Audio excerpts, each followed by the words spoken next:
रेखा गुप्ता जी की सरकार पीडब्ल्यूडी सड़कों पर अवैध कूड़ा, अवैध मलबा बर्दाश्त नहीं करेगी।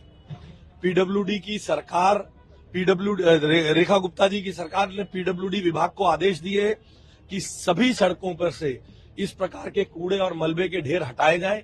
ये पंखा रोड को भी लोग अब कूड़ा रोड कहने लग गए हैं। इनको हटाने के लिए हम प्रतिबद्ध हैं। इसीलिए आज हमारे सभी मंत्री अलग अलग स्पॉट्स पर काम कर रहे हैं। हम इस कूड़े को वापस इसकी हद में पहुंचाना नगर निगम का दायित्व बनता है। इस कूड़े को हटाए और इस कूड़े को फैलने ना दे। मगर वो देखिए कितनी दूर ढलाव है। ढलाव को छोड़कर ये किलोमीटरों तक कूड़ा फैलाकर दिल्ली की जनता को परेशान किया जाता है। अगर वे लोग इस कूड़े को संभाल नहीं सकते हैं तो मेयर को और यहाँ के पार्षद को इस्तीफा दे देना चाहिए। कितनी लंबी समस्या है, क्योंकि नहीं हो रही, गंदगी है, बदबू भी काफी ज्यादा और ड्रेन भी है वो कूड़े से भरा हुआ है। देखिए हम लोगों को इस लड़ाई को लड़ना पड़ रहा है क्योंकि नगर निगम में 2.5 साल में आम आदमी पार्टी के नगर निगम और मेयर ने इसकी दुर्दशा कर दी है। इसीलिए आज इस कूड़े में खड़े होकर हमें करना पड़ रहा है।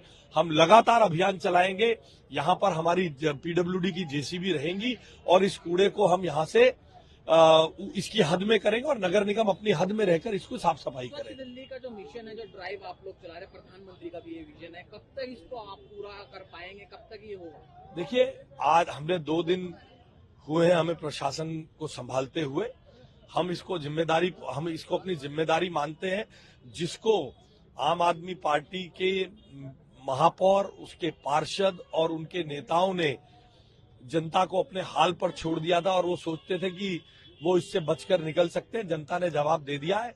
हम ऐसे हर स्पॉट को आइडेंटिफाई कर रहे हैं। ये लंबी लड़ाई है।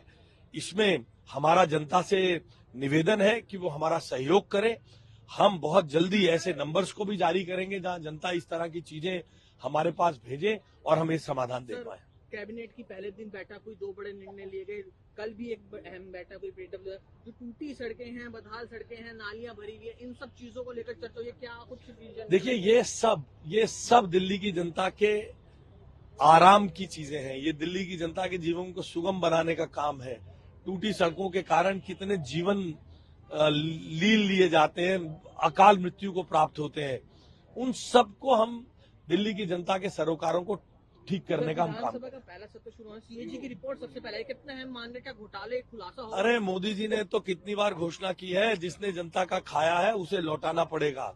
तो अगर इन लोगों ने खाया है, रिपोर्ट में साबित होगा तो निकाल लिया जाएगा, लौटाना पड़ेगा। एक बड़ा दिन है आज। प्रवेश वर्मा भी एक्शन मोड में है, सड़कों पे हैं, आप भी सड़कों पर हैं। रेखा गुप्ता जी, क्या मैसेज देना चाह रहे हैं आप? देखिए हम मैसेज देने के लिए प्रशासन में काम नहीं कर रहे हैं। हम संदेश देने के लिए नहीं, दिल्ली की जनता को सुख देने के लिए काम कर रहे हैं। हम प्रतिबद्ध हैं दिल्ली की जनता को कूड़ा मुक्त सड़कें और मलबा मुक्त सड़कें देने के लिए। फोटो ऑप के लिए रेखा गुप्ता जी की सरकार काम नहीं करेगी। अधिकारियों के खिलाफ भी एक्शन होगा सर? जो कोताही बरतेगा एक्शन होगा। जिन अधिकारियों को काम नहीं करने दिया गया था, जिनको दबाकर अपनी राजनीतिक हितों के लिए इस्तेमाल किया जाता था, मैं आपके माध्यम से उन अधिकारियों को भी आह्वान करता हूं कि वे ईमानदारी पूर्वक अपना काम करें। रेखा गुप्ता जी की सरकार हर ईमानदार अधिकारी के साथ, जो दिल्ली की जनता की सेवा करना चाहता है, उसके साथ खड़ी रहेगी। जो पहले प्रताड़ित किए जाते थे अधिकारी, उनके साथ हम संबल बन के रहेंगे, बशर्ते वो दिल्ली की जनता के सुख और आराम के लिए काम करें। आखिरी सवाल, शिक्षा का महत्वपूर्ण भार आपको दिया गया, एजुकेशन मिनिस्टर भी, कब तक चार्ज संभालेंगे और पहला काम क्या करेंगे सर एजुकेशन? क्योंकि काफी टफ कंपटीशन होगा। आपका मनीष सिसोदिया कहा जाता है। नहीं साहब, मैं तो मनीष सिसोदिया जी से फेल हो जाऊंगा क्योंकि उनके राज में आधे स्कूलों में साइंस नहीं पढ़ाई जाती। मेरी कोशिश रहेगी, मैं सुनिश्चित करना चाहूंगा, हमारी सरकार सुनिश्चित करना चाहेगी कि गरीब के बच्चे को भी इंजीनियर और डॉक्टर बनने का अवसर मिले। मैं उनसे फेल हो जाऊंगा क्योंकि फोटो ऑप के लिए वॉशिंगटन पोस्ट में अखबार में खबरें छपवाने में हम तो गरीब घरों से आए हुए लोग हैं ना। हमारे पास ऐसा इकोसिस्टम है जो ये अखबारों में बड़े बड़े आर्टिकल अपने लिए छपवा सके। हम तो केवल और केवल काम करके गरीब माँ बाप का आशीर्वाद अगर हमें मिलेगा, वही हमारे लिए पर्याप्त है। उनसे